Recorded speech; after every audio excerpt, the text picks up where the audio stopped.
नमस्कार मित्रांनो, मी R R Chande आणि तुम्ही पाहता माझं यूट्यूब चॅनल ज्ञानवर्धन. मित्रांनो, 5 मार्च 2025ला जे निपुण महाराष्ट्र अभियान राबवण्याविषयी जे परिपत्रक आलं, त्या परिपत्रकानुसार आपण काय केलं, एक स्तर निश्चित केली. मराठी अंतर्गत आपण जे भाषा विषय आहे, जो मराठी विषय आहे, त्या अंतर्गत आपण कौशल्य वाचन 1 ते 15 आणि कौशल्य लेखन 1 ते 18 या मुद्द्या अंतर्गत स्तर निश्चित केली.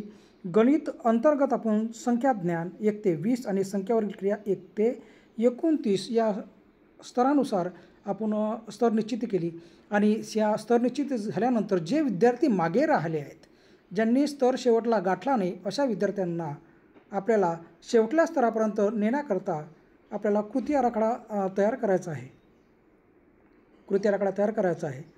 आणि तो कृती आराखडा कसा तयार करायचा हे आपण या व्हिडिओमध्ये पाहणार आहे. पर्यवेक्षक यंत्रणा शाळेमध्ये येतात, केंद्रप्रमुख शाळेमध्ये येते, इतर व्यक्ती शाळेमध्ये येतात, विषयतज्ञ शाळेमध्ये येतात. कृती आराखडा तयार झाला का, आपल्याला प्रश्न विचारतात.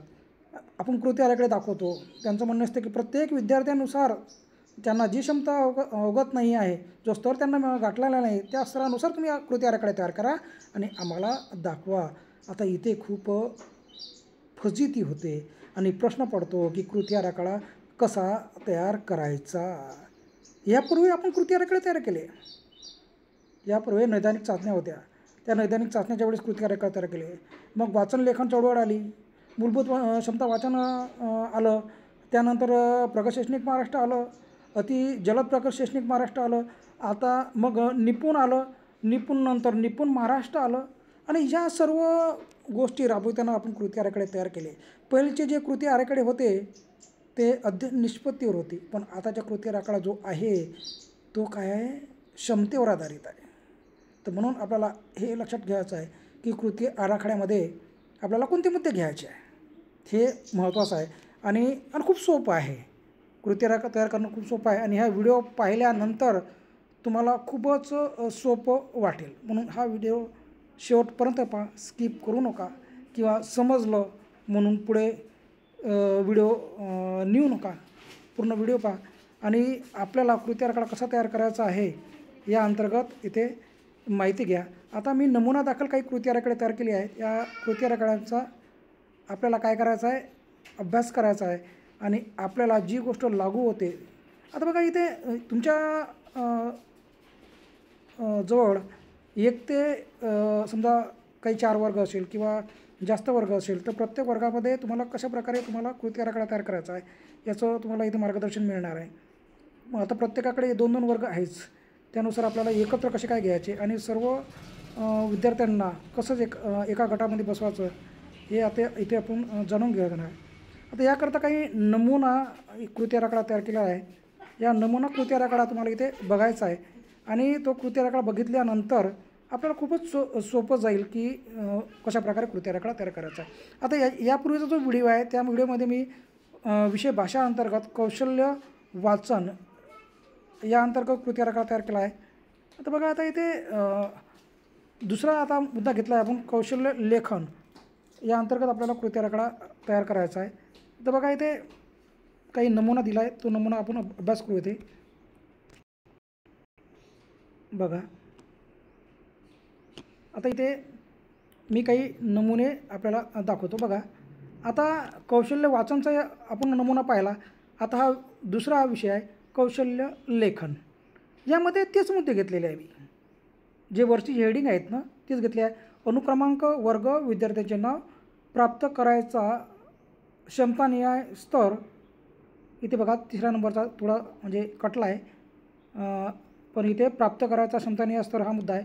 अध्ययन अनुभव, कृती किंवा कृतीची मालिका असं सुद्धा लिहू शकता. सुलभक, साहित्य, अपेक्षित कालावधी. आता इथे तुम्हाला अपेक्षित कालावधीनंतर तुम्ही एक अजून कॉलम वापरू शकता की राबवायचे उपक्रम किंवा राबवलेले उपक्रम. आणि शेवटला मुद्दा आहे अपेक्षित कालावधी स्तर प्राप्त अप्राप्त. म्हणजे तुम्हाला जो 15 दिवसाचा कालावधी दिला आहे, त्या 15 दिवसाच्या कालावधीमध्ये तुम्हाला तो स्तर प्राप्त झाला की नाही झाला लिहायचा आहे, प्राप्त किंवा अप्राप्त. आता बघा, हे नमुना आहे, असाच तुम्ही करावा असा काही आग्रह नाही केला तर खूपच उत्तम, खूपच चांगलं. हा एक नमुना आहे ज्यांना प्रश्न पडतो आहे कशाप्रकारे कृती आराखडा तयार करायचा, कृती आराखड्याअंतर्गत काय घ्यायचं, त्यांच्यासाठी एक मदत व्हावी म्हणून हा नमुना आहे. अधिकृत असा प्रकारे कृती आराखडा आहे असं काही हे नाही, पण 100% जरी समजा या प्रकारे कृती आराखडा समजा तुम्ही तयार करू शकत नसाल, पण याचे मुद्दे तुम्ही घेऊन कृती आराखडा तयार करू शकता. बघा आता इथे बघा माझ्याकडे 2 वर्ग आहेत. माझ्याकडे 2 वर्ग आहे. एका वर्गात 10 विद्यार्थी आहे, दुसऱ्या वर्गामध्ये 20 विद्यार्थी, असे एकूण 30 विद्यार्थी आहे. आता मला 30 विद्यार्थ्याचा कृती आराखडा तयार करायचा. आता यामध्ये मी कोणते विद्यार्थी घेतले आणि कोणते विद्यार्थी घेतलेले नाही हे बघा. आता जी क्षमता आहे कौशल्य लेखन, या कौशल्य लेखनाअंतर्गत बघा आता तुम्हाला कौशल्य लेखन खाली तुम्हाला एक ह्या मुद्दासुद्धा तुम्ही लिहू शकता. बघा मी तुम्हाला दाखवतो ह्या मुद्दा. आता मी इथे काय केला, कौशल्य लेखन घेतला आहे, त्याच्या खाली तुम्ही हा मुद्दासुद्धा लिहू शकता. बघा कोणता मुद्दा तुम्ही याला लिहू शकता तो तुम्हाला दाखवतो, झूम करून दाखवतो. बघा तुम्ही इथे अपेक्षित अध्ययन क्षमता, आता मी कौशल्य लेखन लिहिलं त्याच्याखाली अपेक्षित अध्ययन क्षमता इथे 6 ते 8 शब्द तसेच जोडाक्षराने बनलेल्या 4 ते 5 वाक्याचे आकलनासह श्रुतलेखन करतो. हे तुम्हाला क्षमता तिथे लिहिली तरी चालेल, उत्तम आहे. मी लिहिलेलं नाही पण तुम्ही लिहा, कारण की हे उत्तम आहे. मी आता इथे ॲडिशनल ॲड करणारच आहे तिथे. आणि बघा आता हा कृती आराखडा बघूया, झूम करून बघूया म्हणजे तुम्हाला मुद्दे बघा. कौशल्य आणि तुम्हाला अपेक्षित जी क्षमता आहे ते खालतं लिहू शकता. आता बघा अनुक्रमांक आहे, इथे अनुक्रमांक घेतलेले आहेत. आता बघा इथे मी एकदम 9व्या स्तरापासून दाखवतो, खालचे स्तर आहे ते बघा. आता माझा जो विद्यार्थ्यांचा स्तर आहे तो 6 पासून सुरू झालेला आहे. अनुक्रमांक 1, वर्ग 4, एक इथे विद्यार्थी आहे. आणि प्राप्त करायच्या क्षमताने या स्तर कोणता, 6वा स्तर. 6व्या स्तराअंतर्गत आता तुम्हाला एक इथे वाटेल असं की मी 6व्या स्तर घेतला, 7वा स्तर घेतला, 8वा स्तर घेतला, हा कुठून घेतला, तर मग खूप सोपं आहे. जे तुमच्याकडे अध्ययन स्तर निश्चितीचे ढड्डे होते बघा, हे माझ्याकडे ढड्डे आहे आणि ह्या ढड्ड्यामध्येच तुम्हाला दिलेलं आहे. बघा इथे हे इथे ढड्ड्यामध्ये दिलेलं आहे बघा. 6वा श्रुतलेखन करताना वर्णमालिकेतील सर्व अक्षरे व स्वरचिन्हे वापरून शब्द लिहितो. बघा इथे लिहिलेलं आहेत आणि हेच आपल्याला स्तरमध्ये घ्यायचं आहे. समजलं आता तुम्हाला, इथे स्तरमध्ये घ्यायचं म्हणजे जो विद्यार्थी समजा आता 7व्या स्तरापर्यंत त्यानं 7व्या स्तरापर्यंत पूर्ण स्तर गाठलेले आहे आणि 8व्या स्तरापासून तो अप्रगत आहे किंवा त्यांना स्तर ते अवगत झालेलं नाही आहे, तर मी 8व्या स्तरापासून त्यांचा उपचार करील किंवा कृती आराखडा तयार केली आणि त्यानुसार त्याला मी अध्यापन करील. आपल्याला मुद्दे घ्यायचे आहे. आता बघा प्रत्यक्ष आपण कृती आराखड्यावर येऊ. आता मी इथे कृती आराखडा दाखवतो. इथे बघा इथे 6व्या स्तरमध्ये श्रुतलेखन करताना वर्णमालिकेतील सर्व अक्षरे व स्वरचिन्हे वापरून शब्द लिहितो. काय हे काय आहे, प्राप्त करायचा क्षमतानिशा स्तर. मग मला आता अध्ययन अनुभव कृती कोणती द्यायची आहे, त्याला अध्ययन अनुभव कोणते द्यायचे आहे, कोणती कृती करून घ्यायची आहे किंवा कृतीची मालिका कोणती घेणार आहे. वर्णमालिकेतील सर्व अक्षराचा श्रुतलेखन सराव करून घेतील. स्वरचिन्हाची ओळख पटवून देऊन लेखनाचा सराव घेतील. जोडाक्षरे वाचन व लेखनाचा सराव करायला लावतील. इथे सुलभक म्हणून शिक्षक, वर्गमित्र, पालक घेतला आहे. साहित्य म्हणून वर्णमालाच्या जोडाक्षराच्या शैक्षणिक साहित्य संख्यापट्ट घेतले आहे. इथे कालावधी लिहिला आहे आणि उपक्रमाअंतर्गत मी त्यांना जादा वर्ग आयोजन, कृती पुस्तकाचे वाटप, त्यानंतर वैयक्तिक मार्गदर्शन अशा प्रकारचे मी उपक्रम इथे लिहिणार आहे. आणि जेव्हा क्षमता प्राप्त होईल 15 दिवस होईल, ते क्षमता प्राप्त झाली की नाही इथे मी लिहिणार आहे. आता 15 दिवस व्हायचेच आहेत. बघा आता दुसरा स्तर आहे 7वा. या 7व्या स्तरामध्ये एक विद्यार्थी आहे. इथे मी त्यांना 7व्या स्तराअंतर्गत काय आहे हे लिहिलेलं आहे. त्यानंतर अध्ययन कोणती राबवायची आहे मला हे लिहिलं आहे. त्याच्यानंतर इथे सुलभक, साहित्य आणि कालावधी लिहिला आहे. आता इथे बघा 8वा स्तर आहे. 8व्या स्तरामध्ये 2 विद्यार्थी आले, 3ऱ्या वर्गाचा आणि 4थ्या वर्गाचा. मी आपल्याला यापूर्वी सांगितलं की मी एकत्र 2 वर्ग घेतले, कारण की प्रत्येक वर्गाचा आणि प्रत्येक विद्यार्थ्याचा कृती आराखडा बनवायला मला खूपच वेळ लागला असता, झाला असता. म्हणून मी जे विद्यार्थी ज्या स्तरामध्ये मागे राहिलेले आहेत त्या विद्यार्थ्याला काय केलं, एकत्र केलं. बघा इथे म्हणजे अनुक्रमांक घेतला आहे आणि वर्ग घेतला आहे. वर्ग जो कॉलम आहे त्यामध्ये मला प्रत्यक्ष दिसतो की हा वर्ग 3रीचा आहे, हा 4थीचा आहे. 2 विद्यार्थी घेतले आणि स्तर 8वा घेतला. 2-3 शब्दांची व सोप्या जोडाक्षराचे 1 ते 2 सोपे वाक्य लिहितो.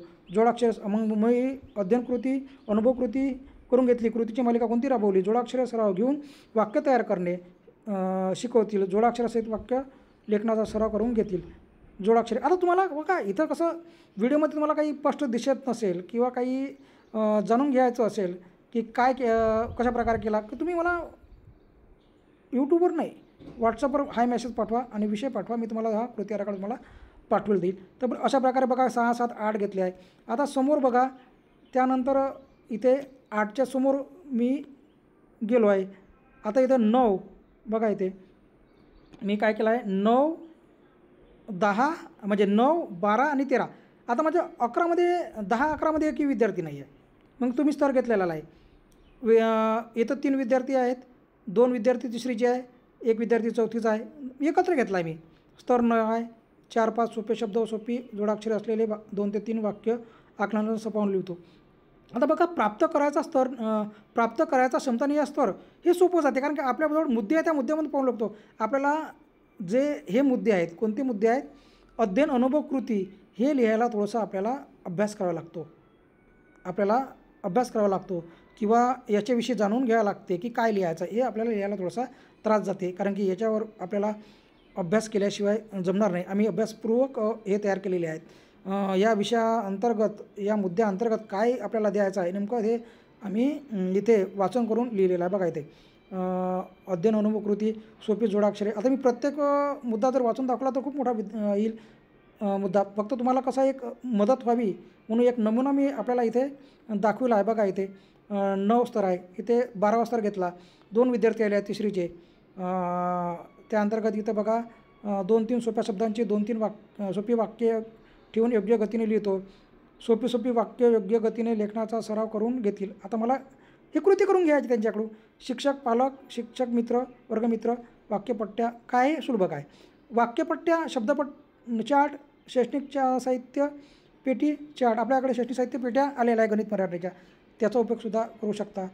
आणि इथे तुम्हाला अपेक्षित कालावधी राबवायचे उपक्रम राबवायचे एकसारखे असू शकतात किंवा मुद्द्यानुसार वेगवेगळे असू शकतात. आता 13 स्तरामध्ये 1 विद्यार्थी आली आहे तिसऱ्या वर्गाची. मी ते 13 स्तराअंतर्गत काय दिलेलं आहे मी ते लिहिलेलं आहे. ते आपल्याला हे याच्यामध्ये मुद्द्यामध्ये आहेच जे शासन परिपत्रकामध्ये त्यामध्ये दिलं आहे. अध्ययन कृती हे अध्ययन कृती आपल्याला आपल्या मताने लिहायची आहे विचार करून किंवा अभ्यास करून. सोपे परंतु 2 ते 3 शब्द व जोडाक्षरे युक्त विरामचिन्ह समाविष्ट वाक्यांचा लेखन सराव घेतील. मला काय कृती करून घ्यायची आहे त्यांना हा 13वा जो स्तर आहे परिपूर्ण आला पाहिजे म्हणून मला ही कृती करून घ्यायची आहे. अध्ययन कृती करून घ्यायची आहे. मला कृतीची मालिकाही राबवायची आहे. आणि मग शिक्षक वर्गमित्र हे काय सुलभक असतील आणि मी साहित्य वापरलेलं आहे. अशा प्रकारे इथे मुद्दे आहे. आणि बघा इथे आता याच्यामध्ये बघा 14वा स्तर आहे. 14व्या स्तरामध्ये 4थ्या वर्गाचे 3 विद्यार्थी आहेत. त्यांना एकत्र घेतलं आणि जो स्तर आहे तो स्तरानुसार मी कृतीची मालिका राबवली. इथे 4-5 शब्द असलेली सोपे वाक्याचे श्रुतलेखन सराव करून घेतली. लेखनात योग्य गती यावी यासाठी लेखन संबंधित गृहकार्य देतील. नियमित श्रुतलेखनाचा सराव करून घेतील. परिच्छेद उतारा शब्दपट्ट्या हे वापरले आहे. कालावधी आणि उपक्रम मी त्यांच्यासाठी श्रुतलेखनाचे काय उतारे तयार करून दिले आहे. श्रुतलेखनाचा सराव घेतला आहे. जादा वर्ग घेतले आहे त्यासाठी. आता स्तर 15 अंतर्गत इथे 4 विद्यार्थी आहे. मी कृतीची मालिका हे राबवली. स्तराअंतर्गत त्यांना काय शिकवायचं आहे ते लिहिलं इथे. त्यानंतर स्तर 16वा या अंतर्गत 2 विद्यार्थी आहेत तिसरीचे. तर मी त्यांचं काय प्राप्त करायचा क्षमतेने या स्तराचं वर्णन केलं आणि कौशल्य इथे जे अध्ययन अनुभव कृती या अंतर्गत मी काय राबवणार आहे हे लिहिलं. विरामचिन्हासह जोड अक्षरयुक्त वाक्य आकलनासह लेखनाचा सराव घेतील. अशा प्रकारे इथे आहे. खूप सारं इथे आहे. तुम्हाला इथे क्लिअर दिसत नसेल तर मला हाय मेसेज पाठवा. मी तुम्हाला त्यासंबंधित PDF पाठवेल आणि तुम्हाला लिहिणं सोपे जाईल. तर मित्रांनो एक नमुना आहे हा की तुम्हाला अशा प्रकारे तयार करायचा आहे. हे मुद्दे घ्यायचे आहे आणि विद्यार्थी एकत्र कसे घ्यायचे आहे कशा स्तरानुसार त्यांचा आपल्याला वेगवेगळे दाखवायचे आहे. तुम्हाला एकच कृती आराखडा सर्वच विद्यार्थ्यांना चालणार नाही कारण की प्रत्येक विद्यार्थ्यांना कसं आहे माहीत आहे काय आपल्याला समजा आता जर 5 व्यक्ती आहे त्या 5 व्यक्तीला वेगवेगळा जर समजा रोग झाला असेल तर त्या 5 व्यक्तीला आपल्याला काय करायचं आहे उपचार वेगवेगळे असतील. सर्वच विद्यार्थ्यांना एकसारखे उपचार नसतीलच. 5 विद्यार्थी आहे त्याची वैद्यकीय तपासणी झाली आहे. आता बघा कृती आराखडा एक वैद्यकीय तपासणीसारखाच आहे. म्हणजे त्यांना वेगवेगळे असे आजार झाले आहे, त्या वेगवेगळ्या आजारावर वेगवेगळे उपचार असतील असंच आपल्याला या कृती आराखड्यात करायचं आहे. प्रत्येक विद्यार्थ्याला आपल्याला वेगवेगळं आपल्याला काय करायचं आहे, अध्यापन करायचं आहे, कृतीचे अनुभव त्यांना द्यायचे आहे, कृतीची मालिका वेगवेगळी राबवायची आहे. म्हणून प्रत्येक विद्यार्थ्यांच्या स्तरानुसार वेगवेगळे इथे काय येतील, आराखडे तयार होतील आणि अशा प्रकारे आपल्याला आराखडा तयाराचा एक नमुना आहे. या नमुन्याद्वारे तुम्ही समजा जर त्यांचा 14 स्तर वर तो थांबलेला असेल, 14 स्तर, 15 स्तर, मग 16 स्तर अशा समोरची तुम्ही काय करा, आराखडे तयार करा आणि त्या विद्यार्थ्यांना शेवटल्या स्तरापर्यंत न्या. अपेक्षित 15 दिवसामध्ये झाला नसेल तर त्यांना अप्राप्त दाखवा, पुन्हा त्याचा कृती आराखडा तयार आणि पुन्हा त्यांना या उपक्रमामध्ये सहभागी घ्या. ज्या विद्यार्थ्यांनी शेवटला काय स्तर गाठला असेल, समजा आता लेखनमध्ये की ते 18वा स्तर आहे मराठीमध्ये शेवटला त्याने गाठला असेल, कृती आराखडा तयार करण्याची आवश्यकता नाही, त्या विद्यार्थ्याला डबल इथे घ्यायचंच नाही, तो विद्यार्थी निपुण झाला. तर मित्रांनो, अशा प्रकारे कृती आराखडा तयार करा. आपला नक्कीच या व्हिडिओचा लाभ होईल. स्वतः पहा, इतरांना पाठवा आणि काही समजा मला विचारायचं असेल तर मला व्हॉट्सअपवर मेसेज पहा. यूट्यूबवर मेसेज करू नका, कारण की मला यूट्यूबवर म्हणजे तुम्हाला उत्तर द्यायला त्रास होतो. उत्तर दिल्यानंतर ते उत्तर तुमच्यापर्यंत पोहोचते नाही पोहोचत हे मला माहीत नसते. म्हणून मला जो नंबर असतो माझा, जो मी मॅसेज शेअर करतो, प्रत्येक महाराष्ट्रातील विविध ग्रुपवर मॅसेज शेअर करतो, त्यामध्ये माझा नंबर असतो. त्या नंबरवर मला मॅसेज करा, मी तुम्हाला योग्य ते मार्गदर्शन करेन किंवा साहित्य पुरवेल. धन्यवाद.